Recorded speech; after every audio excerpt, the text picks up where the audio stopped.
Welcome to the Pretty and Profiting Show, your favorite show for branding, beauty, business, and the truth of how to be a boss lady and build your empire. Pause the show right now and grab your seat at prettyprofitsgift.com and enroll into the free 21-day e-course to build a brand that people crush on, gossip about, and buy from. And now, your host. She is the fierce money-making brand strategist and creative freaking genius, Nicole K. Lundy. Hello, hello, hello, my Pretty and Profiting Posse members. I am so excited because today I'm talking specifically to new business owners, entrepreneurs who are just starting out, just starting to build their brand, and they're getting stuck at how do I communicate and tell people that I am legit? Although my business just started yesterday, how can I prove that I have the expertise, my brand can be trusted, and you should buy from me?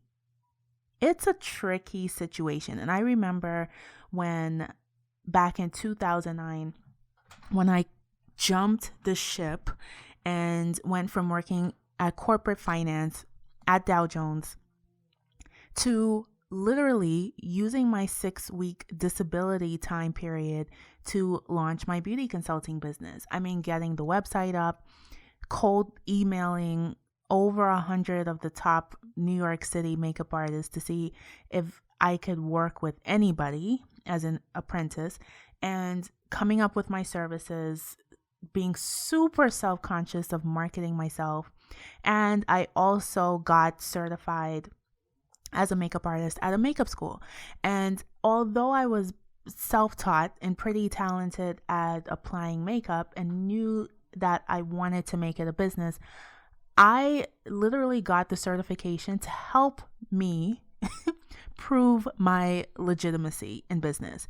But sometimes, a paper certification or degree doesn't work with the brand we are building. Sometimes it's unrelated. Sometimes we don't have time, that time period to get officially qualified in a certain field that's related to our business. Furthermore, as we evolve and our skills grow as an entrepreneur, you are certified by experience, but not necessarily certified by a paper of some sort.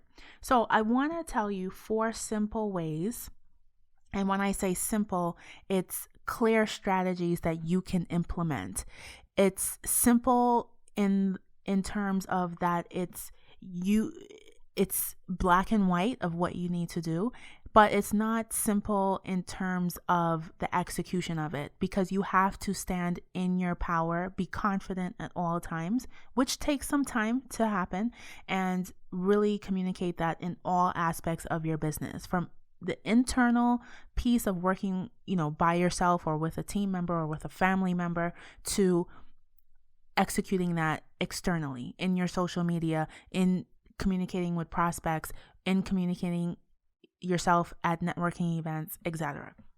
So the first strategy I want to talk to you about is with the notion of, and these strategies are really a mindset backbone type of approach.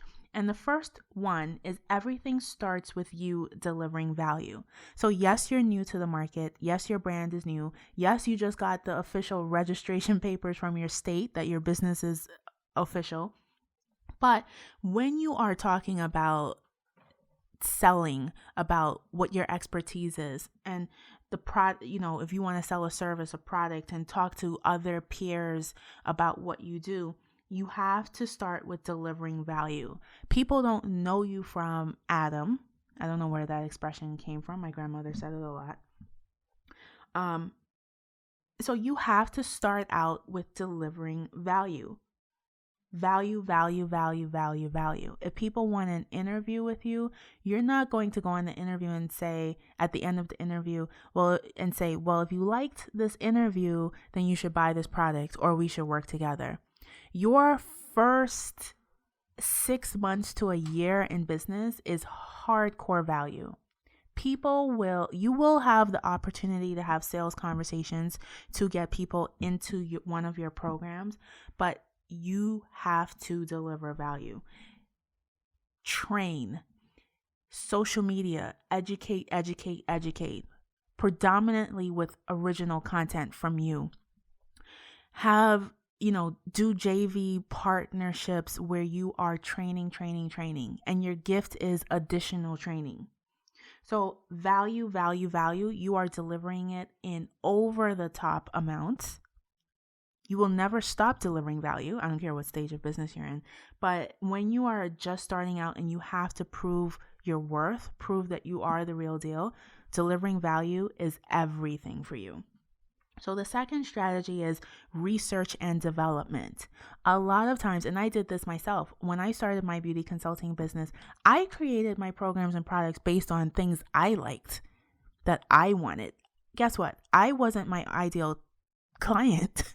I wasn't my target audience, but yet I was creating stuff and programs and services based on things I liked. And guess how many things I sold in the first 8 to 9 months? 0. Because I was selling to a target audience, brides, professional women, things that they didn't need, things that they didn't want, things that they were not going to get their wallet and give me their 16-digit credit card information to purchase. It wasn't happening. So research and development to find the white space of opportunity in your marketplace is so key. So if you are an accountant, look at what other accountants who are serving the same target audience is doing. How are they getting their expertise out? How are they building their platform? What services are they offering on their site? Can you tell if they highlight a bestseller? How are they doing content marketing? Research and development. Competitive analysis is not the sexiest activity, but you cannot avoid it if you want to operate and grow your business strategically. If you don't know where other people in your marketplace are going, then you will be lost. There is some legitimacy to standing out and being different from what 100 other people in your marketplace is doing, but it needs to be strategic. You cannot just randomly throw spaghetti at the wall and hope that your target audience will find you and pay you. Also, with research and development, if you don't know what your competitors are offering, how can you have a sales conversation or sales conversations that gets you clients in the door? If you don't know what other people are offering and how what you offer is different and provides even greater transformation, how can you have an impactful sales conversation? You just can't. So you have to do some research and development, find the white space of opportunity in marketing, your programs, and how you build your platform. It is key. And when you do it, it's not a one-time activity. It's actually something that you need to put in your schedule if you are new, on a monthly basis. Now, after the first year, you don't have to do research and development every month. You can do it every quarter. So, first strategy is that everything starts with you over-delivering value. This is how you prove you're legit and that you're the real deal when you're just starting out. And number 2, research and development, finding the white space of opportunity in marketing, sales, your offerings, and building your platform. We'll be right back. I have 2 more strategies to give to you if you're brand new starting out and you need to prove that you are too legit to quit. We'll be right back. Let's imagine that you have a brand that's influential, buzzworthy, and profitable. It's time to make this happen. If you are looking to master your brand messaging so that it's captivating and fascinating and attracts your target audience, develop your signature program that you can start enrolling clients in right away, get clarity in your market positioning for long-term profitability and growth, create your marketing plan and sales promotion strategy, and lastly, design a customized action plan to make implementation simple, I created the Monetize My Brand program to do exactly that for your business. The reason I work with high-performing entrepreneurs on building their bankable brands is because the world does not need more cookie-cutter brands. Go to prettyprofits2015.com and book your Monetize My Brand intensive. Playtime, it's over. So we're back and we're talking about how new brands can prove that they are legit. It's an uphill battle. Well, at least it can feel like an uphill battle. You have the years behind you. You have the experience.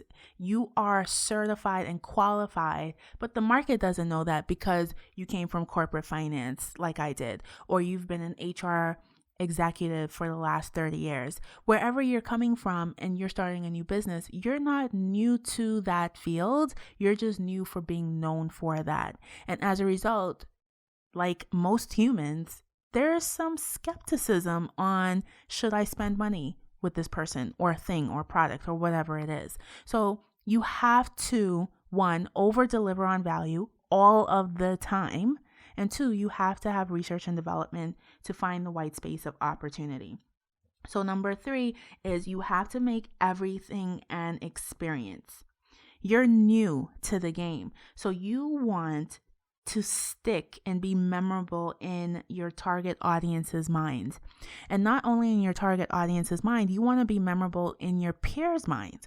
I remember when I first shaved the sides of my hair off, and I started coloring it, and I didn't necessarily predict how much of a branding strategy that was. But when I did realize it and realize people were remembering me, for a few years down the road, they could tell me what color my hair was, I started using it to my advantage. Now, you don't have to shave your hair or color it, but you have to make everything an experience so that you are remembered. Your peers need to remember you. Target audience people need to remember you. Any contact people come with your brand or you want to be remembered. So social media, video, get creative and vary how you get your brand out there. So it shouldn't all be text. So your social media shouldn't just be pure text and you just write pure articles and you're hiding behind Microsoft Word. That's not going to work. Use video, use graphics, get multimedia on these people and get out there. If you vary how you come at people in a consistent way, it's a great way to be remembered. And then when people actually meet you in person, make sure you show up to be remembered. Okay? Last one is you have to get personal. Don't just throw arbitrary goals of, I want 5,000 people on my list, and you don't know anybody on that list. Don't just have, a goal to have 100 clients that you want to work with this year, and that's where it stops. You need to have a strategy for getting personal.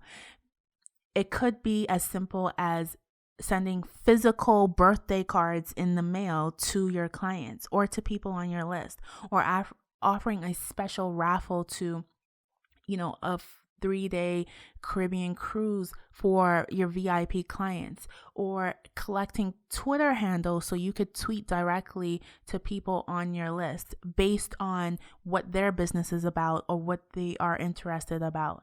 Get creative so you can get personal. It's not just 5,000 people on your list. These are 5,000 humans with a first name, with a last name, with a family, with likes, with dislikes. They are real people, and you have to treat people that come in contact with you, that want to be in your tribe, that want to be in your community with a personal experience. It goes a super, super long way. Now, You are in business. You are new to business. Let me backtrack. And you have a lot of things on your plate. I've been there. So with each of these strategies, keep it simple. When you're doing your research and development, don't follow 100 other experts in your industry. Follow the top 5 that you feel are very close to how you deliver your products and close to your brand. When you are keeping it personal, maybe it's a birthday card, but don't go gung-ho and then you burn out. Because listen, you have a million other things going on as you are new to business and building your brand that you want to approach everything in the most simplified but most impactful way as possible. Okay, so that was a lot of information I threw at you, but if you are new to business and new to building a brand, do not get discouraged. Know that this is a marathon. It's not a sprint, and you will succeed. I am going to make sure that happens. This is your host, Nicole K. Lundy, and I will see you on the next episode. Goodbye. Thank you for tuning into this episode of the Pretty and Profiting Show. Now, I want you to join the Pretty and Profiting Posse over on Facebook. It's simple to join. Just go to Facebook, type in Pretty and Profiting in the search box, and click join. Hurry, we're waiting on you. Until next time, stay pretty and stack those profits.